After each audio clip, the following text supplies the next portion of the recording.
Voy a explicar un sistema de refrigeración comercial. Todo sistema de refrigeración cuenta con dos tipos de componentes, los eléctricos y los mecánicos. Voy a empezar por los mecánicos y esto inicia en el compresor. Este es un compresor de un quinto de caballo de potencia. El compresor cuenta con una válvula de servicio, un tubo de succión que llega del evaporador y uno de descarga que va hacia el condensador. Cuenta también con un condensador. La mayoría de equipos de refrigeración comercial tienen un condensador de aire forzado.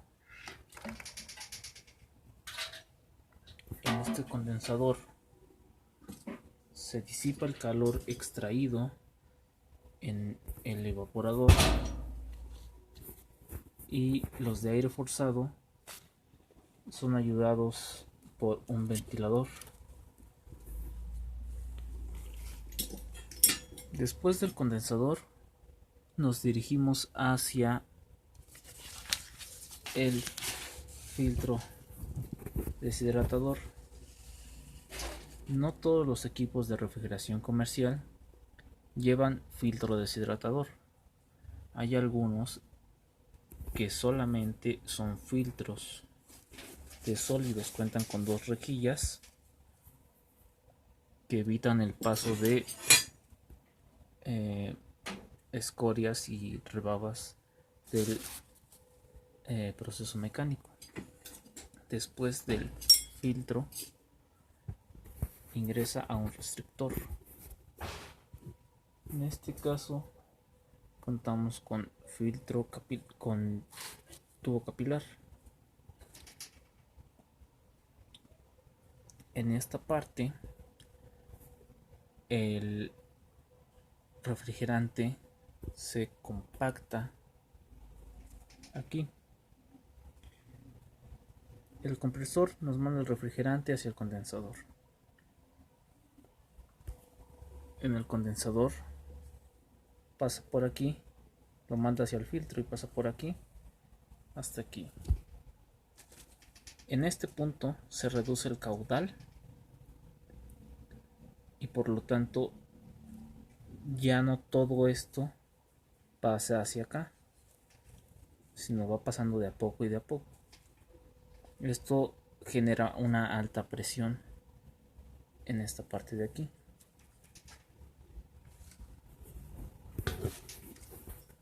Después del tubo capilar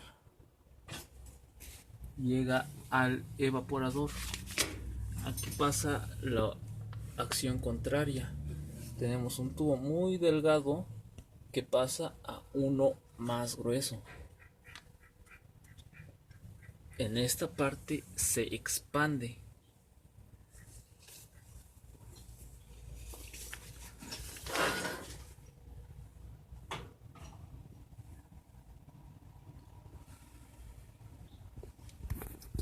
Por toda la tubería hasta llegar aquí. Aquí tiene una trampa de líquida. En esta parte se termina de convertir el líquido a gas. Esto para evitar que le entre el líquido al compresor. En esta parte el evaporador succiona el calor de los productos, de los alimentos, para después disiparlo en el condensador. Después de este evaporador regresa al compresor por el tubo de retorno o regreso. Podemos ver en esta parte de aquí, este es el tubo de retorno.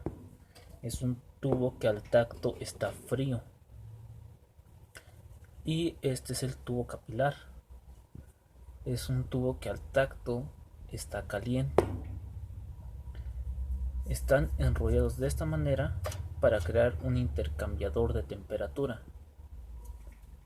Es decir, el tubo frío se calienta y el tubo caliente se enfría. Esto ayuda a la mejor conversión a gas del refrigerante para la llegada al compresor. Es decir, hace más eficiente que el refrigerante líquido se convierta a gas para llegar al compresor, y ayuda a la disipación de calor en el tubo capilar. Debemos recordar que tanto el tubo capilar como el condensador disipan el calor que es extraído en el evaporador.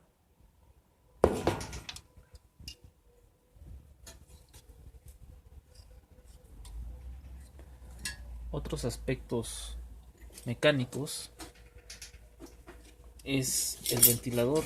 Ya habíamos dicho que el ventilador ayuda a disipar el calor del condensador. Es muy común que si este ventilador no refresca al condensador, el equipo no enfríe bien. Lo mismo pasa con el ventilador en el evaporador. Esto hace una función de difusor, es decir, reparte el aire frío a todo el sistema. Debemos entender frío al inexistencia de calor, a la ausencia de calor. O sea, es aire sin calor.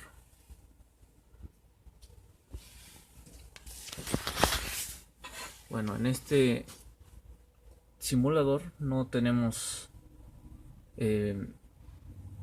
aislantes térmicos, puesto que es completamente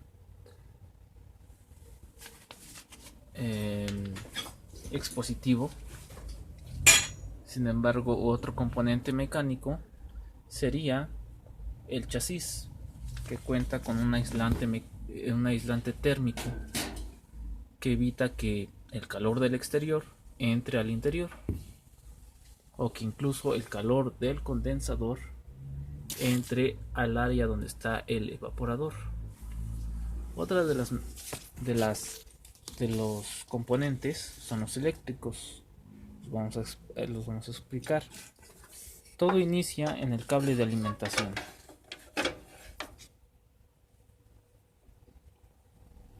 Este cable debe contar con 3 terminales. En este caso solamente tiene 2. Son 2 líneas y una tierra física. Bueno, el arreglo eléctrico de estos refrigeradores es muy simple, pues solo cuenta con un ventilador, un difusor y el motor eléctrico, el compresor. Para ello, todo circuito eléctrico se compone en 2 partes: la parte de control y la parte de potencia o fuerza. Debemos decir, la parte de fuerza pues la lleva el compresor, la lleva el ventilador y la lleva el difusor. ¿Ok? En la parte de control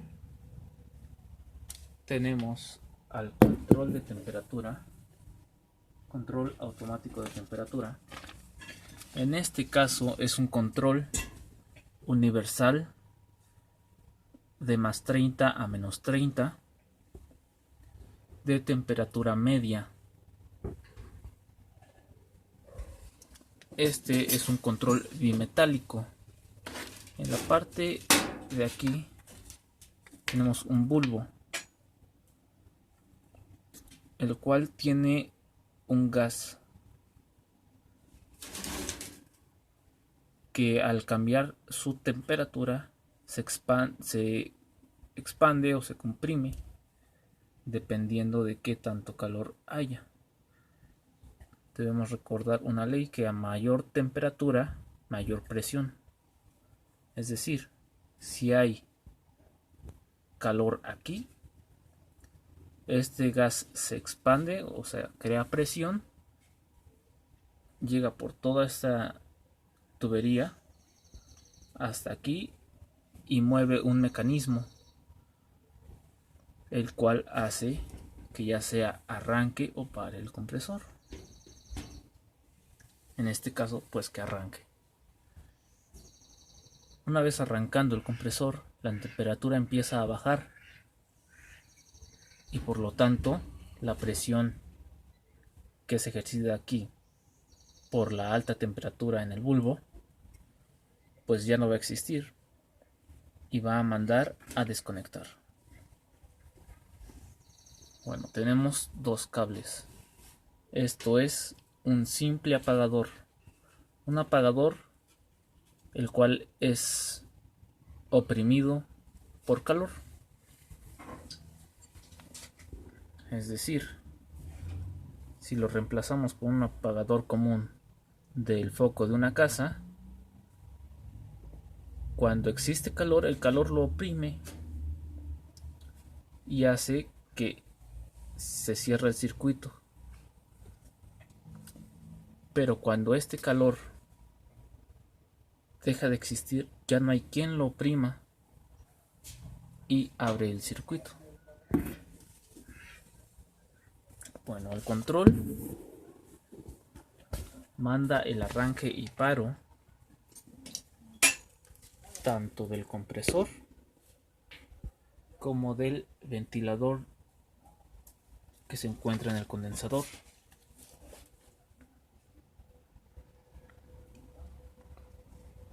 Empezamos por el compresor. Es un equipo de fuerza.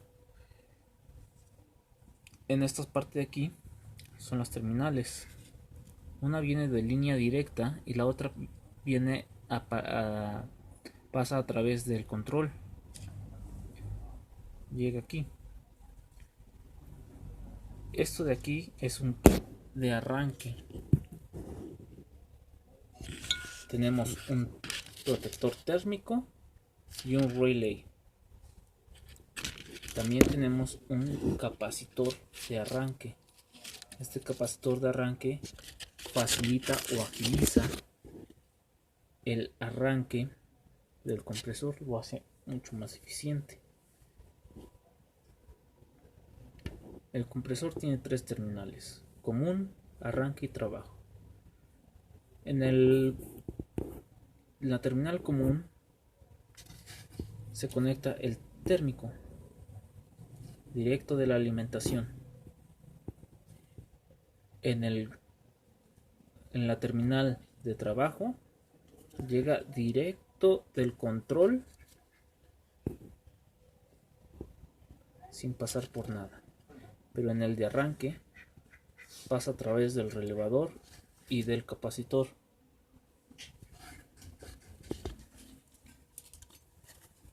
Bueno, ahora en el ventilador tiene dos cables. Uno viene de línea directa y el otro pasa a través del control de temperatura, al igual que el compresor. En este caso no tiene arrancador, pues es un motor de polos sombreados, muy común en ventiladores. Bueno, en cuanto al difusor, en ocasiones tiene un interruptor pulsador, el cual es accionado con la puerta del refrigerador. En este caso, al no contar con puertas, no contamos con interruptor. Sin embargo, no en todos los refrigeradores lo tiene. En muchos de ellos, el difusor está conectado permanentemente.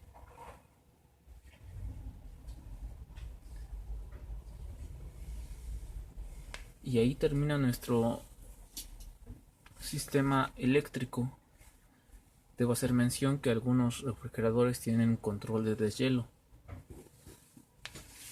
pero no resistencia de deshielo.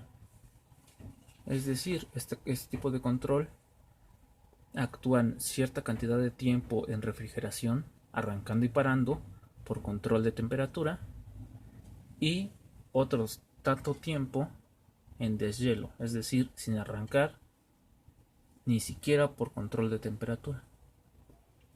Esto sirve para que el evaporador no se sature de escarcha.